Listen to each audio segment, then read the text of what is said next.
მოგესალმებით, ეს Tech Informია, გადაცემა, რომელშიც ინოვაციებსა და ტექნოლოგიებზე ვსაუბრობთ. ჩვენ კი ამ გადაცემის ავტორები გიორგი თოლორდავა და გიორგი არონი ვართ. დავიწყოთ.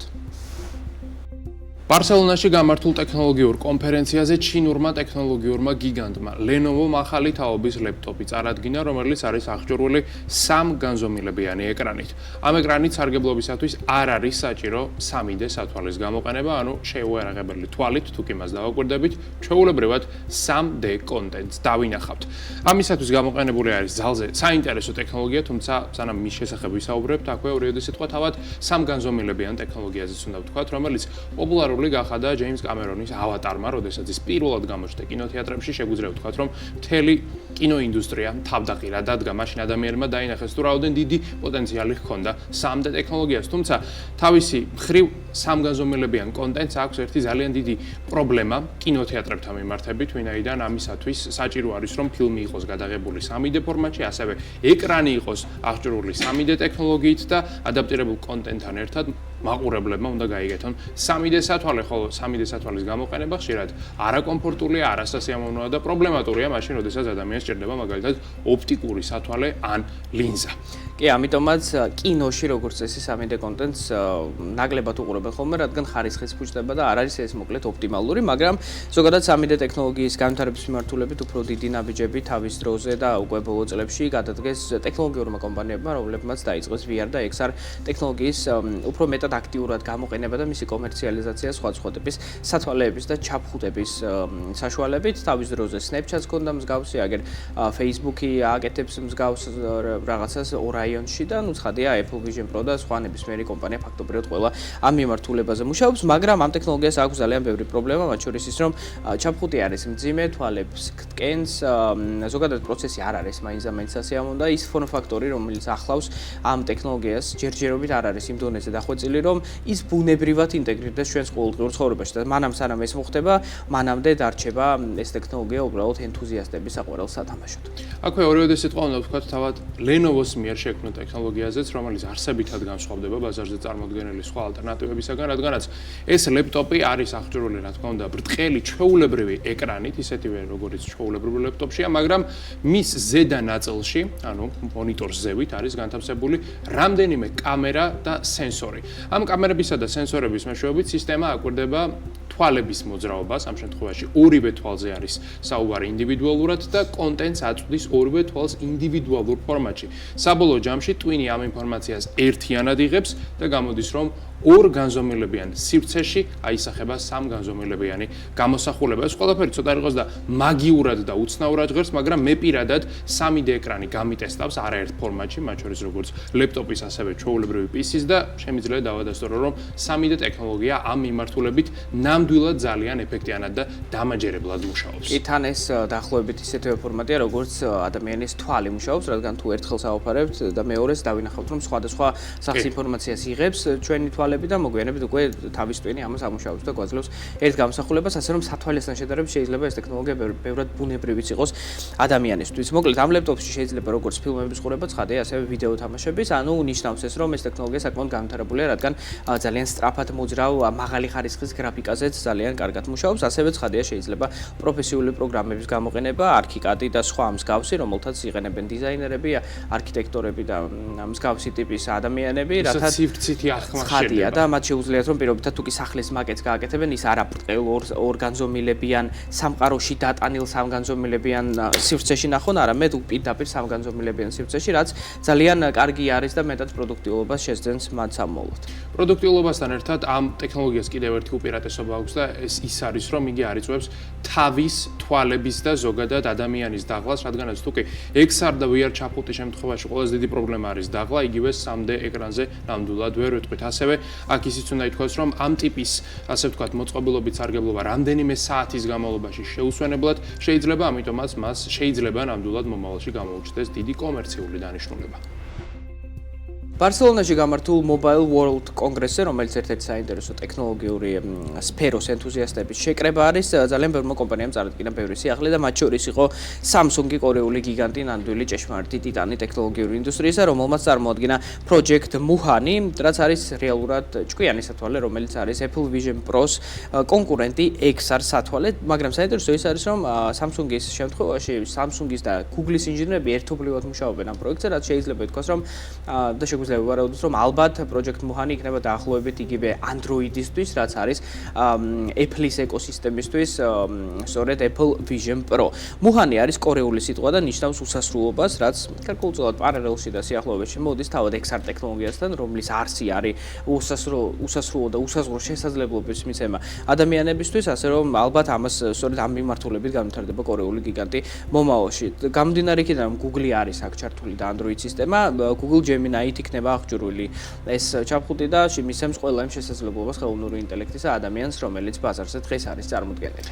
ამ პროექტთან დაკავშირებით ამ ეტაპზე ბევრი რამ არ არის ცნობილი, თუმცა დანამდვილებით შეგვიძლია ვთქვათ, რომ მისი მართვის პროცესში არ იქნება საჭირო ჯოისტიკის გამოყენება, რაც მაგალითად Meta-ს ჩაფხუტების შემთხვევაშია სავარაუდოდ Samsung-ი და Google აქ დანერგავენ ხელების ჟესტიკულაციას, ასევე თვალებით მართვას და აგრეთვე ხმოვან ბრძანებებს, რაც Vision Pro შემთხვევაში უკვე ვიცით რომ გამომდგარი პრაქტიკაა. ასევე უნდა ითქვას ისიც, რომ როგორც Vision Pro-ს, ასევე Muhani-ს აქვს გარე კამერები და სენსორები იმისათვის, რომ XR ჩახუტი შესაძლებელი იქნეს ჩვეულებრივ სივრცეში ოპერირება, მათ შორის გაფართოებული რეალობის, ასე ვთქვათ, გამოცდილების მიღება და მათ შორის ქუჩაში სიარულიც ან თუნდაც მაგალითად მგზავრობა, მაშინ როდესაც თვითმფრინავში ვიმყოფებით ან ავტობუსში ან სხვა ნებისმიერ ტრანსპორტში. აგრეთვე ისიც უნდა ითქვას, რომ ეს მოწყობილობა იქნება აღჭურვილი როგორც Samsung-ის მიერ შექმნილი აპლიკაციებით, ასევე Google-ის მიერ შექმნილი აპლიკაციებით, ანუ მარტივად რომ ვთქვათ, მომხმარებელი ამ პროდუქტის შეძენით, როდესაც ის ბაზარზე გამოჩნდება, ანუ მომავალ წელს მიიღებს ორივე კომპანიის საუკეთესო გამოცდილებას. ამერიკულმა Apple-მა პლანშეტების ჩამონათვალი განაახლა და კაცობრიობას წარმოუდგინა ახალი iPad Air-ი, რომელიც არის აღჭურვილი M3 პროცესორით, საკმაოდ მძლავრი პროცესორით და ასევე ნეირონული ქსელით, რაც უზრუნველყოფს ხელოვნური ინტელექტის, იგივე Apple Intelligence-ის არსებობას ამ მოწყობილობაზე. გამოსული არის ორი ვერსია, 11 დიუმიანი პლანშეტი, რომლის საწყისი ფასი $599 და 13 დიუმიანი პლანშეტი, რომლის ფასი $799 იწყება. ამასთან კიდევ ერთი სიახლე უკავშირდება ეგრეთ წოდებულ Magic Keyboards, ანუ კლავიატურას, რომელიც უერთდება iPad-ს, აქაც გვაქვს განახლება და ის არის მცირედით შეცვლილი ფუნქციონალით, უფრო გაფართოებული, დამატებითი ერთი ხაზი აქვს, მას ფუნქციური ღილაკებისთვის და ის ორ ზომაში გამოდის. მცირე ზომის iPad-ისთვის ის ღირს $279, როცა შედარებით დიდი 3 დიუმიანი iPad-ისთვის მისი ფასი არის $319. ახალ iPad-ში მთავარი განახლება წელს არის პროცესორი, რომელიც არის M3. ეს არის ძალიან მძლავრი პროცესორი, რომელიც თავის დროზე გათვლილი იყო კომპიუტერულ მოწყობილობებზე, მაგრამ ახლა უკვე იგი iPad-შიც ხელმისაწვდომია, თუმცა უნდა აღინიშნოს, რომ ეს არ არის Apple-ის არსენალში არსებული ყველაზე თანამედროვე და მძლავრი პროცესორი, ამ სტატუსს იკავებს, რა თქმა უნდა, M4 სერია, მაგრამ M3 მაინც ძალიან მძლავრ პროცესორად ითვლება, უფრო კონკრეტულად თუ შევადარებთ, M1-ით აღჭურვილ iPad-თან შედარებით, ახალი iPad Air-ი არის დაახლოებით ორჯერ უფრო სწრაფი, ხოლო A14-ის ტიპის პროცესორის მქონე iPad-თან შედარებით, სიმძლავრე არის დაახლოებით 3.5-ჯერ მეტი. თავად ეს სიმძლავრე კი იძლევა, რა თქმა უნდა, უფრო კარგ გრაფიკულ გამოცდილებას, უფრო სწრაფ დამუშავებას მონაცემებისა და საბოლოო ჯამში სისწრაფისა და სამომხმარებლო გამოცდილების გაუმჯობესებას. ამასთან, ახალ iPad-ში წელს არის ხელმისაწვდომი Apple-ის მიერ შექმნილი ხელოვნური ინტელექტი, Apple Intelligence. არსებობს ასეთი მოსაზრება ტექნოლოგიურ ინდუსტრიაში, რომ Apple-ს პლანშეტების მიმართულებით კონკურენტი უბრალოდ არ ყავს ბაზარზე, რაც ძირითადად არის სიმართლე, რადგან ასეთი ტიპის გამოცდილებას ასე სისტემატიურად და ამდენი ხნის განმავლობაში შედარებით ნორმალურ ფასად სხვა კომპანიები უბრალოდ ვერ სთავაზობენ, ეს დამტკიცდა და ამიტომაც არის რომ ამის ყველა დიზაინერი და არქიტექტორი და ადამიანი, რომელსაც რეალური პლანშეტი სჭირდება, სწორედ ამას იყენებს, მაგრამ თავად iPad-ის არსებობასთან დაკავშირებით დღემდე არის ერთგვარი ფილოსოფიური კითხვა, რადგან ჯერ კიდევ გაურკვეველია თუ ვინ არის ტიპური მომხმარებელი ამ მოწყობილობისა, რადგან ზომით ის უკვე ჰგავს ლეპტოპს, ფუნქციონალით ის ჰგავს ლეპტოპს, მას პირდაპირ ლეპტოპის ჩიპი აქვს შიგნით შეშენებული და კლავიატურის მიღენებაც უკვე შეიძლება, მას გასაგებია მოყვება ფანქარი, რაც ლეპტოპზე არ არის, მაგრამ ფანქრის გამო ხომ არ იყიდი iPad-ს, როცა შეგიძლია ოდნავ დაამატო და იყიდო ახალი პირობითად MacBook Air-ი, რომელიც ასევე წარმოადგინა Apple-მა მიმდინარე კვირაში. ასე რომ ეს კითხვა რჩება, მაგრამ მიუხედავად ამ კითხვისა ძალიან დიდი რაოდენობით ყიდის Apple ყოველწლიურად iPad-ებს და სამმავლოდ ეს ტენდენცია ალბათ ასეც შენარჩუნდება. Apple-მა არსებობის ისტორიაში ყველაზე მძლავრი და მსუბუქი ლეპტოპი MacBook Air-ი წარადგინა, რომელიც არის განახლებული ფორმატით ხელმისაწვდომი და ის არის წარმოდგენილი ორი ზომით, არის 13 დიუმიანი და არის 15 დიუმიანი, რასაც უკვე მიჩვეულიც ვართ პრინციპში და ფასები არის $1000 და $1200, ცხადია კომპლექტაციას და სიმძლავრეს გააჩნია. ასევე წელს გამოჩნდა ახალი ფერი, ეს არის მეტალისებრი ცისფერი, რომელიც საკმაოდ თანამედროვე და შეგვიძლია ვთქვათ, რომ საინტერესო ფერია.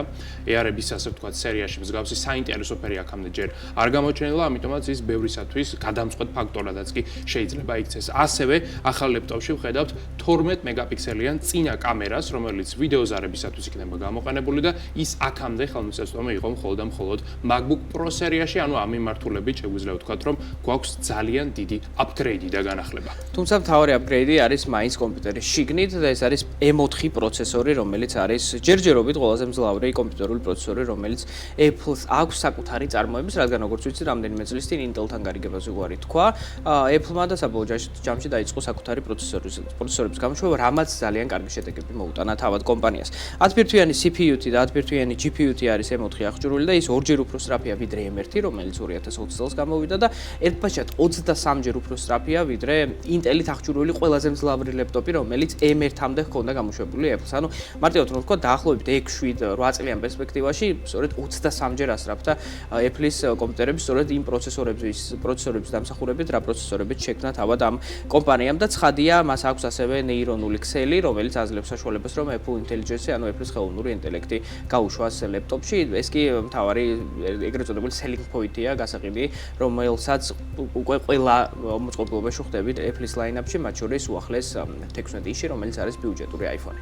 აქვე ისიც უნდა ვთქვათ, რომ M4 ჩიპი არის ძალიან მძლავრი, თანამედროვე და რაც თავარია ენერგოეფექტური, ანუ სავარაუდოდ ახალი არის. კაცლები დიდი ხნის განმავლობაში შეძლებს თავისი სიმძლავრის შენარჩუნებას და დაუმუხტავად გაძლებას და სხვა შორის შეგვიძლია შევადაროთ ის მაგალითად M1 სერიას, რომელიც ბევრისათვის იყო გარდამტეხი მომენტი, როდესაც ისინი Apple-ის მოწყობილობებზე გადავიდნენ, რადგანაც M1-ის გამოჩენამ Air-ის და ზოგადად MacBook-ების სერია შეგვიძლია ვთქვათ, რომ განვითარების ახალ ეტაპზე გადაიყვანა, მაგრამ დრო გავიდა, M1 უკვე ჩანაცვლებულია და M4 შეგვიძლია მას შევადაროთ სხვადასხვა ასე ვთქვათ დავალებებში, მაგალითად Microsoft Excel-ში მონაცემების დამუშავება ახალ პროცესორს შეუძლია 1.6-ჯერ უფრო სწრაფად, ასევე iMovie-ში, რომელიც არის ვიდეო მონტაჟის პროგრამა, კონტენტის დამუშავება ახალ პროცესორს შეუძლია თითქმის 2-ჯერ უფრო სწრაფად, ხოლო Adobe Photoshop-ში, რომელიც ალბათ ყველაზე მნიშვნელოვანი აპლიკაციაა ძალიან ბევრი მომხმარებლისთვის, სიმძლავრე არის გაუმჯობესებული თითქმის 2-ჯერ, ანუ მომხმარებლები უფრო მეტი საქმის გაკეთებას თითქმის 2-ჯერ უფრო სწრაფად შეძლებენ, რაც ძალიან დიდი და თვალში შესამჩნევი, ასე ვთქვათ, განსხვავება, ხოლო თუ კი Intel-ის სერიის მქონე MacBook-ებს შევადარებთ, ამ შემთხვევაში უკვე სხვაობა არის თითქმის 3-ჯერ, 4-ჯერ და 5-ჯერ უფრო მეტიც კი. აქვე ისმის ძალიან მნიშვნელოვანი კითხვა, ღირს თუ არა ამ ლეპტოპის ყიდვა. ამ კითხვაზე პასუხი ტრადიციულად როგორც Apple-ის ნებისმიერ პროდუქტ შემთხვევაში არის, გააჩნია თქვენ რა ლეპტოპი გაქვთ. მე პირობითად მაქვს M1 პროცესორით აღჭურვილი ლეპტოპი, პირველი სწორედ იმ თაობისა, სადაც Apple Silicon-ი გამოჩნდა. ჩემნარი მომხმარებლისთვის ეს არის იდეალური upgrade, მით უმეტეს თუ გავითვალისწინებთ, რომ წელს ფასები შემცირდა ლეპტოპების შემთხვევაში, რაც ძალიან კარგ შემოთავაზებად ჩანს M4 პროცესორით აღჭურვილი ლეპტოპი, მით უმეტეს იმის გათვალისწინებით, რომ Apple-ის MacBook-ები როგორც წესი ძალიან დიდი ხნის განმავლობაში ძლებს და პირობითად განახლებასაც იღებს და თუ კი ადამიანი მას მოუვლის, შეიძლება თეორიულად 10 წლის განმავლობაში გამოიყენოს ლეპტოპი ისე, რომ ის ერთხელაც არ გაჭირავს. სწორედ ამ ტიპის გამოცდილებას თავაზობს Apple, მაგრამ ცხადია ყველა მომხმარებელმა თავად უნდა გადაწყვიტოს, უღირს თუ არა კონკრეტული პროდუქტის შეძენა. ბოლო წლებში ქართული სტარტაპები საერთაშორისო განვითარებაზე დაფიქრდნენ. ამ ტენდენციის ერთ-ერთი წარმომადგენელი კალიფორნიაში ბაზირებული ქართული კრიპტოკომპანია Hinkal Protocol-ია, რომელიც ბლოკჩეინით დაინტერესებულ კომპანიებს ანონიმურობის ფუნქციონალს თავაზობს. დღევანდელ ტექინფორმში მოგიყვებით, თუ როგორ მოიზიდა კომპანიამ არასრული $6 მილიონი ამერიკელი ინვესტორებისგან და რას გეგმავს ის სამომავლოდ. ამ და სხვა თემებზე Hinkal Protocol-ის დამფუძნებელს გიორგი ქორელს ვესაუბრეთ. გიორგი, გამარჯობა. დიდი მადლობა ინტერვიუსთვის. პირველ რიგში გილოცავ საინვესტიციო რაუნდის დახურვას $5,700,000 საკმაოდ დიდი თანხაა ნებისმიერი ქართული სტარტაპისთვის. პირველ რიგში კითხავ თუ რას წარმოადგენს Hinkal Protocol-ი და რა მიზანს ემსახურება კომპანია. ეხლა შენ თუ აკეთებ კრიპტო ტრანზაქციას, შენ თუ მიგზავნი მე ფულს, chain-ზე ჩდება შენი wallet-ი და ჩემი wallet-ი. და ეს გამჭირვალი wallet-ები, ან ყველაფერი ინფორმაცია ჩანს chain-ზე. რამდენი ფული გაქვს, ვის გადაუხადე და ანუ ეს ფაქტიურად საიდუმლოების რისკს შეიცავს და თქვენ blockchain-ის მომავალი არის, რომ საბანკო რელსებს მთლიანად შეათავსებს. იმიტომ რომ უფრო ეფექტიური სისტემაა და ამან რომ მოხდეს, ესე იგი შენ privacy გჭირდება შენი wallet-ის, რომ ვერავინ ვერ დაინახოს, რამდენი ფული გაქვს და ვის გაუგზავნე ფული და ჩვენ ვიყენებთ ტექნოლოგიას, რომელიც ქვია zero knowledge proof-ი. და ამ zero knowledge proof-ი შენ შეგიძლია რამე დაამტკიცო და ეს რაღაცა ფაქტიურად არაჩვენო მაგ ადამიანს მათემატიკურად. და ჩვენ ხმარობთ ამ proof-ებს blockchain-ზე, რომ ფაქტიურად ეს ინფორმაცია დავფაროთ და cyber security და safety მივცეთ ხალხს, რომ იხმარონ blockchain-ი როგორც ჩვეულებრივი ფინანსები, plus მიამატოთ ყველა blockchain-ის უპირატესობები. გიორგი, ვინ არიან Hinkal პროტოკოლის მთავარი კლიენტები? ასევე მორგებულია თუ არა თქვენი სისტემა კონკრეტულ blockchain-ებს თუ Hinkal-ის ტექნოლოგიის გამოყენება ყველა ნებისმიერ blockchain-ზე შეიძლება? ჩვენ დავიწყეთ hedge fund-ებზე. Hedge fund-ებით, ანუ ჩვენი კლიენტები იყვნენ და მაგათი use case იყო, რომ უნდათ რომ ფაქტიურად asset management-ი გაეკეთებინათ blockchain-ზე, ოღონდ ვერ აზდიდნენ თავის კაპიტალს, იმიტომ რომ როცა მაგათი LP-ები და მარკეტი ხედავდა რა სტრატეგიებს აკეთებდნენ, მაშინ ეგრევე, ფულს, alpha აღარ აქონდათ რაც მანამდე. მეორე use case არის payroll-ი და payment-ები ზოგადად, იმიტომ რომ ეხლა stablecoin ბილი შემოდის, ამერიკაში ხო stablecoin-ები mainstream-ში მოდის და უფრო იაფია უკვე ზოგი ქვეყნებში გადაყვანა ფულის, ვიდრე ჩვეულებრივი საბანკო საშუალებით. ამისთვის ესე იგი უმნიშვნელოვანესი ტექნოლოგია ჩვენი, იმიტომ რომ შენ, ხელფას თუ უხდი შენ თანამშრომლებს, შენ არ გინდა რომ თანამშრომლებმა იცოდნენ რამდენი ფული გაქვს და რამდენი გადაუხადეს სხვა თანამშრომლებს და ფაქტიურად ეს B2B payment-ებზეც იგივე პრობლემაა ჩვენ რასაც წვეთ და უკვე დაგვაინტეგრირა ერთ-ერთ ყველაზე დიდმა payment network-მა request ქვია და ამ შემთხვევაში ესეთი expansion-ი მოგვივიდა. მომავალში რო ვფიქრობთ ამ blockchain-ზე რა ჩვეულებრივი ხალხი რო იხმარენ და wallet-იდან wallet-ზე შენ ჩვეულებრივად შეგიძლია ტრანზაქცია გააკეთო ძალიან იაფად და სადაც გინდა ხო, რა თქმა უნდა, შენი პრობლემაც იქნება, იმიტომ რომ შენ არ გინდა რომ 1000 wallet-ი კონდეს ერთ-ერთი ლარი ყოველ wallet-ზე, ხო, შენ გინდა ერთი კონდეს და ვერავინ ვერ ახედავდეს, იმიტომ რომ ფაქტიურად კრიმინალური რისკი გექნება შენთან თუ ისეთ ქვეყანაში ხარ, რომელიც ფლატ უსაფრთხო არ არის. ტექნოლოგია, რომელსაც განვიხილავთ, თქვენი შექმნილია თუ ბაზარი მას უკვე კარგად იცნობს? ასევე როგორ შეულობს შემოსავალს Hinkal პროტოკოლი, რა არის თქვენი ბიზნეს მოდელი? ტექნოლოგია zero knowledge proof უკვე არის, 30 წლისაა, ბევრი რისერჩია მან ჩატარებული, ოღონდ პრაქტიკული გამოყენება არავის არ დაუწყია blockchain-ში, 2019-ში პირველად დაიწყეს zero knowledge proof-ებზე ლაპარაკი, რომ შეუძლია blockchain-ში გამოიყენონ და პირველი რამოდენიმე პროექტი იყო, Zcash-ი იყო, გამოიყენა ეს blockchain და Monero სხვათა შორის. გამოიყენეს zero knowledge proof-ები privacy-ისთვის, ოღონდ მაგათი პრობლემა ის იყო, რომ ეს ძალიან ისეთ ცუდი user experience იყო, უნდა შენ გეყიდა რაღაც სხვა coin-ი, მერე ის coin-ი უნდა ვიღაცას მიიღო, მერე სადაც გაეყიდა, ყველა არ იღებს მაგ coin-ებს, ხო? და ეხლა ოპტიმალური user experience რო გვინდა და მაგაზე ვლაპარაკობთ, უნდა იყოს ფაქტიურად ჩვეულებრივი user experience, რომელიც აქვს უკვე user-ებს, ხო, საფულეს და ტრანზაქციების. და ეს არის ჩვენი ინოვაცია, ჩვენ რაც გავაკეთეთ, ჩვენ გამოვიყენეთ zero knowledge proof-ები, ამ დროში წამოიწია კიდე ახალი ტექნოლოგია, რომელიც ქვია stealth address-ები, ვიტალიკმა დაპოსტა რამოდენიმე წლის წინ. ეს გამოვიყენეთ. მესამე ტექნოლოგია რაც წამოიწია და ეხლა ძალიან advanced გახდა, არის trusted execution environment ქვია TE, ესეთი მანქანაა Intel-ს აქვს და ფაქტიურად computation-ს აკეთებს სწრაფად, ხო? კიდე AI-ს ხმარობთ, რომ ნებისმიერი ტრანზაქცია გაკეთდეს.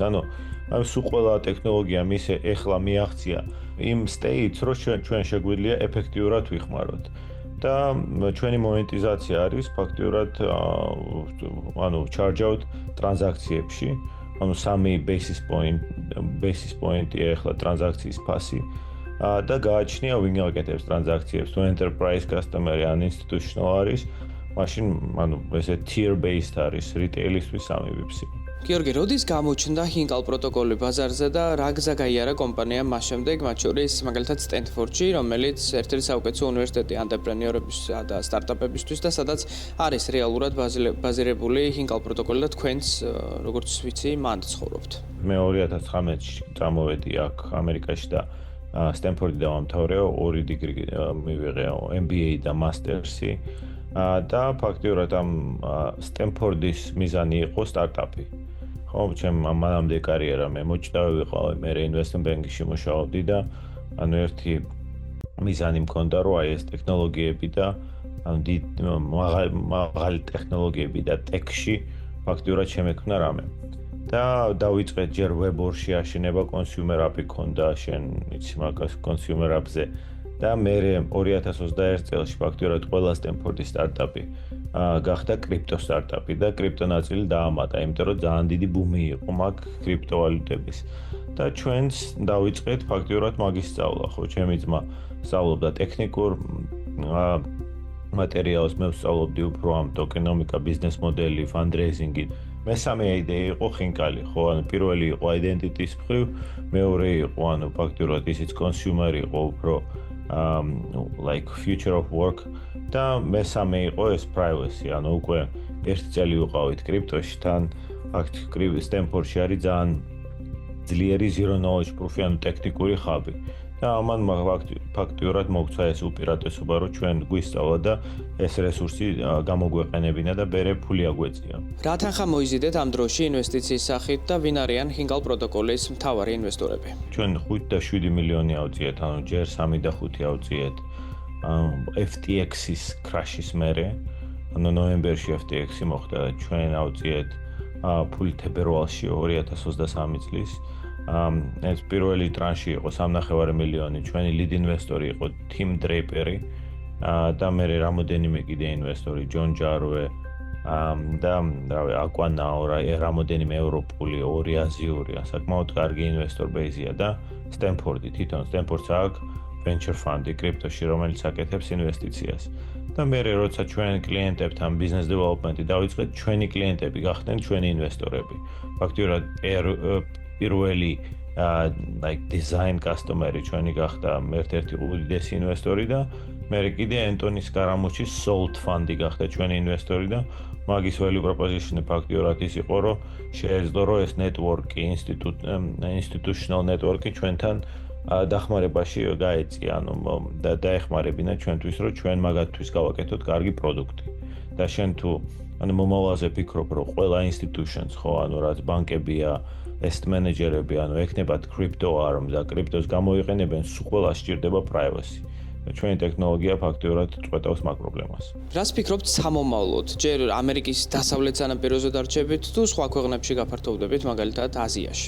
კრიპტო ისეთი მარკეტია, რომ ანუ ეს ბაზარია, რომ ძალიან consumer motions აქვს მნიშვნელოვანი ფაქტორი, ხო, და მე ხალხი შენზე რო იგებს, ხო, მე უფრო ადვილია, რომ ეს upsell-ი გააკეთო და აჩვენო ხალხს და ფაქტიურად უფრო დიდ კორპორაციებს რა value აქვს შენ პროდუქტს. და ეხლა ჩვენ West Coast-ში რო ვართ, ფაქტიურად აქ არის უკვე დიდი კომპანიებია, PayPal-ი აქ არის, Stripe-ი აქ არის, Visa აქ არის, სულ ყველა აკეთებს ეხლა კრიპტო დისკავერებს. და ბანკები უფრო ნელები არიან რა ზოგადად. ბანკისთვის შენ თუ მიყიდო პროდუქტი, რა თქმა უნდა, ძალიან დიდი FOMO-ს შექმნა აუცილებელია მაგისთვის და უფრო ტექნოლოგიური კომპანიები რო ყიდულობენ, ამაგათთან უფრო ადვილია, რომ business development-ი გააკეთა, plus consumer angle და payments angle რო გვაქვს, ესენი ძალიან გვეხმარება და მომავალში რა თქმა უნდა, ერთ-ერთი უძლიერესი ქვეყანა კრიპტოსთვის არის სინგაპური ახლა და ჰონკონგიც ძალიან ვითარებს, გაანვითარა ძალიან რეგულაციების მხრივ, რომ დიდი სპორტი აქვს ამ digital assets. და ევროპა სულ ისტორიულად ამერიკის მერე მოდის და იმეორებს ფაქტიურად ამერიკის გადაწყვეტილებებს და ეხლა უცდით, რომ მან რამე დაიძრას პროცესი. გიორგი, დიდი მადლობა ინტერვიუსთვის, წარმატებას უსურვებ ჰინკალ პროტოკოლს. მადლობა გიორგი. აი ასეთი იყო დღევანდელი Tech Inform ინოვაციებისა და ტექნოლოგიების შესახებ უახლის ამბებს ჩვენ მომდევნო გადაცემაში შემოგთავაზებთ. მომავალ შეხვედრამდე.